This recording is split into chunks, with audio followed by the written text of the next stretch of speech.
নমস্কার বন্ধুরা, সাগরের ইউটিউব চ্যানেলের নতুন আরেকটি ভিডিওতে তোমাদের সবাইকে স্বাগত। আজকে সকালবেলা ঘুম থেকে উঠেই দেখি প্রচণ্ড হাওয়া হচ্ছে, আর এই তাঁবুটা দেখো কীরকম উড়ছে।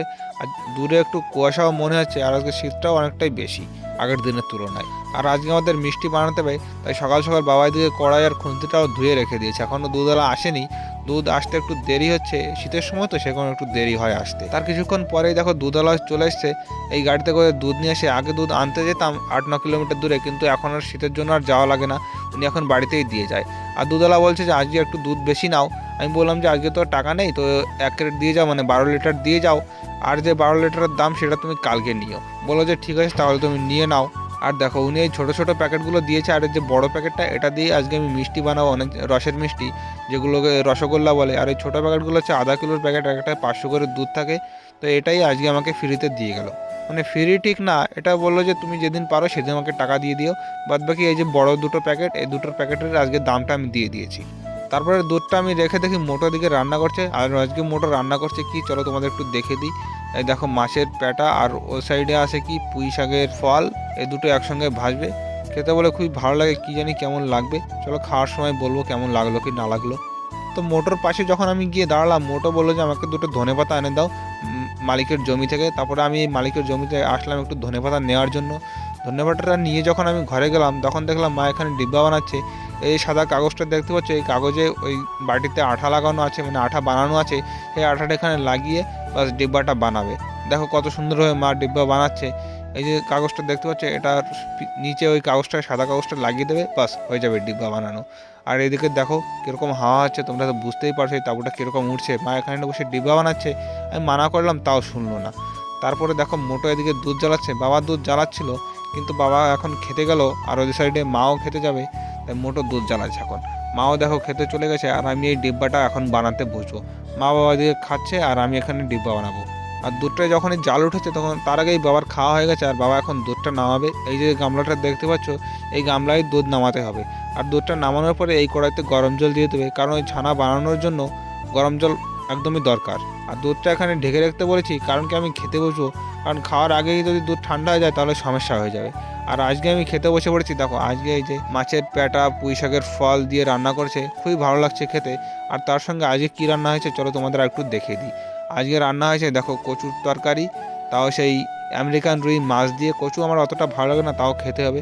আর দেখো এই যে গরম জল, হালকা গরম জল, এটার মধ্যে একটা জিনিস মিলাতে হবে, চলো তোমাদের সেই জিনিসটা দেখাই। এই যে জিনিসটা, এই জিনিসটা গরম জলের মধ্যে মিলিয়ে যখনই দুধের মধ্যে দেবো, তখনই দুধটা ফেটে যায়। এই দেখো গরম জলের সঙ্গে মিলে দুধের মধ্যে দিয়েছি, দেওয়ার সঙ্গে সঙ্গে দুধটা ফেটে গেছে, মনে হচ্ছে দই দই। এইভাবে সম্পূর্ণ জলটুকু 2 গামলায় ভাগ করে দিয়ে দেবো, কারণ 1 গামলায় দিইনি, কারণ তাহলে জলটা ধরবে না। দেখো পুরো জলটা খালি করে দিয়েছি। আর এই যে ছানা হয়ে গেছে, এখন এই হাতটা দিয়ে আরামসে ঘোরাতে হবে ধীরে ধীরে, যাতে নিচে দুধটা না থাকে। আর নিচে যদি দুধ থেকে যায় তাহলে ছানাটা ভালো হবে না, মানে মিষ্টিটা ভালো করে বানানো যাবে না, মিষ্টি বানানোর সময় অনেক সমস্যা হবে। আর কিছুক্ষণ এভাবে রেখে দেবো। রেখে দেওয়ার পরে এই যে দেখতে পাচ্ছ, এই ন্যাকড়াটা দিয়ে এখন ওই জলটুকু আছে, ওই জলটুকু ছেঁকে ফেলে দিতে হবে। ছেঁকে ফেলে দেওয়ার পরে এই যে কাঁটাগুলো দেখতে পাচ্ছ কোটা, এখানে ওই ন্যাকড়ায় ছানাটা বেঁধে ঝুলিয়ে রেখে দেবো। এই দেখো আমি ঝুলিয়ে এদিকে রেখেও দিয়েছি। আর এই যে ফোটে ফোটে জল পড়ছে, এই জলটা যখন একদমই পড়া বন্ধ হয়ে যাবে, তখন ওই ছানাটা একটু চাপ দিয়ে তখন নামিয়ে নিতে হবে। আর এই যে বাবা এদিকে দুধ জ্বালাচ্ছে, যে ছোটো প্যাকেটগুলো দুধ নিয়েছিলাম।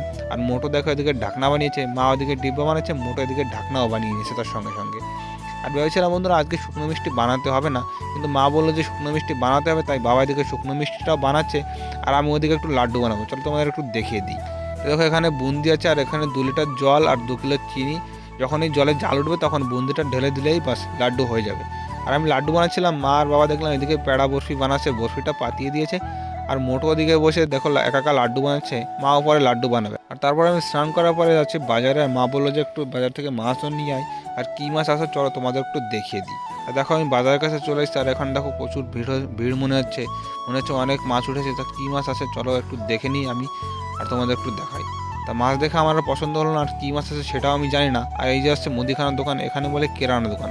এখান থেকে আমি ময়দা চিনি যাবতীয় যা লাগে সব কিছু নিই, আর আজকে শুধু ময়দাই নিতে এসেছি। তারপরে মাছের বাজারে এসে দেখি বাবা ওখানে দাঁড়িয়ে রয়েছে, বাবাকে বললাম এটা কী মাছ, বাবা বললো শোল মাছ। তো তারপরে নিয়ে এসলাম, এটা প্রায় 2 কিলো ওজন আছে, আমার এক হাতের থেকে বড়, মোবাইলে ছোটো দেখা যাচ্ছে কিন্তু আসলে অনেকটাই বড়। এটা আজ আর কাটবো না, এটা জিয়ে রেখে দেবো। মা বললো যে ঘরে মাছ আছে, সে কারণে এটা আর কাটতে হবে না।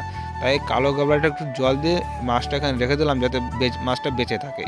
আর এদিকে মা আর বাবা যে বরফিটা বানিয়েছিল সেই বরফিটা আমি স্কেলের সাহায্যে কেটে নিয়েছি লম্বা করে। এখন এই বাঁকা করে কাটলেই বরফিটাও কাটা হয়ে যাবে। আর বাবা এদিকে দেখো সেই ছানাটা চেপে চেপে পুরো জলটা বের করে নিচ্ছে। জল থাকলে ছানাটা একদমই ভালো হবে না, মিষ্টি বানানোর সময় প্রচুর সমস্যা হয়। আর এই যে বরফিটা কেটে আজকে আমি ডিবায় রাখছি, কারণ কি ট্রেতে বরফি রয়েছে, যখনই আমি নতুনগুলো রাখবো তখন দু কালারের মনে হবে আর খরিদ্দাররা এসে খুব সমস্যা করে।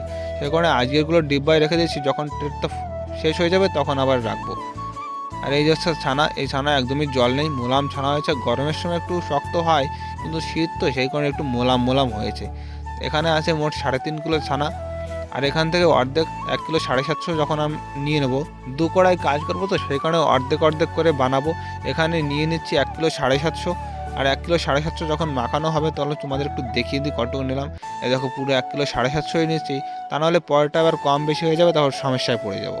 তারপর কিছুক্ষণ মাখানোর পরে দেখো হালকা একটু জলও দিয়েছিলাম, এরকম হয়ে গেছে। এখন এর সঙ্গে মিলাবো আমি একটু ময়দা আর পরিমাণ মতো ছোটা দিয়ে এটা ভালো করে মাখিয়ে নেব।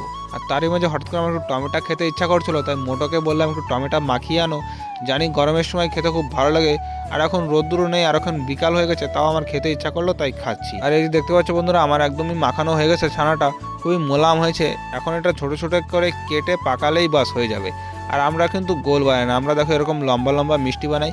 আর গোল মিষ্টি বানাই কালী পুজো রাখি বন্ধনের সময় বানাই। আর যদি কোনো দোকানদার বলে যে ভাই আমার মিষ্টি লাগবে, তখন তাকে আমি গোল মিষ্টি বানিয়ে দিয়ে দিই। আর এদিকে দেখো বন্ধুরা, আমি রস বানাতে দিয়েছি, আর রসের মধ্যে একটু দুধও দিয়ে দিয়েছি যাতে রসটা পরিষ্কার হয়ে যায়। দুধ দিলে নাকি রসটা পরিষ্কার হয়, তোমরাও দিয়ে দেখবে যখন কিছু করবে। আর এদিকে মা আর মোটো দেখো আমি ওইগুলো ছোটো ছোটো কেটে দিয়েছিলাম, ওটা সবগুলোই পাকিয়ে ফেলেছে প্রায়।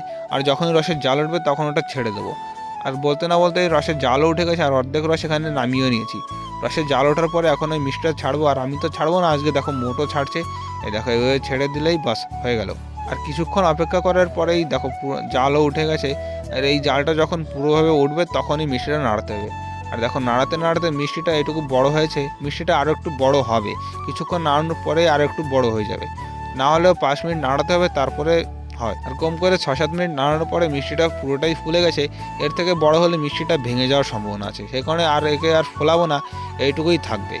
আর এইভাবে 10-20 মিনিট সিদ্ধ হওয়ার পরে এটা হচ্ছে মেইন জিনিস মিষ্টি বানানোর। এই যে জলটুকু দেখতে পাচ্ছ, এটা ধীরে ধীরে এই মিষ্টির ভিতরে দিতে হয় একটু গরম করে, কারণ ঠান্ডা জল দিলে মিষ্টিটা খারাপ হয়ে যাবে, আর গরম জল দিলে মিষ্টিটা ভালো হবে। সেখানে এভাবে গরম করে আস্তে আস্তে জলটার ভিতরে ঢেলে দিলেই হয়ে যায়। আর অনেকবার জল খাওয়াতে খাওয়াতে দেখো মিষ্টিটা অনেকটা কমেও গেছে, মানে রসটা। এখন মিষ্টিটা প্রায় শেষের দিকে, আর কিছুক্ষণ সময়ের পরে মিষ্টিটা পুরো কমপ্লিট হয়ে যাবে। আর বলতে না বলতেই দেখো বন্ধুরা মিষ্টিটা কমপ্লিটও হয়ে গেছে। এখন একটু ফেনা ফেনা লাগছে, এভাবে নাড়া দিলে এই ফেনাটা থাকবে না, মিষ্টিটা আরও পরিষ্কার হবে আর দেখতেও সুন্দর হবে। আর দেখো বন্ধুরা এই যে মিষ্টি বানানো কমপ্লিট, কত সুন্দর সুস্বাদু মিষ্টি, একদম পরিষ্কার মিষ্টি, পিওর দুধ দিয়ে বানানো, কোনো কিছু মিশানো নেই এর সঙ্গে। আর এইভাবেই আমরা দ্বিতীয় কোলার কাজও করে নিয়েছি। আর মিষ্টি বানানোর পরে বন্ধুরা প্রচুর শীত লাগছিল, তাই মা এখানে একটু আগুন জ্বালিয়েছে। আর পাশে বসে দেখো মা ময়দা মাখাচ্ছে, মানে আটা মাখাচ্ছে। আর এই যে দুধের প্যাকেটগুলো দেখছো, এগুলো খুব সুন্দর আগুন জ্বলে। আমরা এই প্যাকেটগুলো জমা করে রেখে দিই, আর শীতের সময় আগুন পোয়। আর ওদিকে মোটো কি একটা রান্না করছে আমি সঠিক জানি। তো বন্ধুরা আমাদের রাত্রেবেলা খাওয়া দাওয়া শেষ হয়ে গেছে, আর আজকের খাওয়ার ভিডিওটা আমি করতে পারিনি। আজকে রান্না হয়েছিল বেগুন ভাজা আর সঙ্গে রুটি। তাই বন্ধুরা আজকের ভিডিওটি এখানেই শেষ করছি, দেখা হচ্ছে পরের ভিডিওতে। ততক্ষণের জন্য সবাই ভালো থেকো, সুস্থ থাকো, আর আমার চ্যানেলটি সাবস্ক্রাইব করে আমার পাশে থেকো।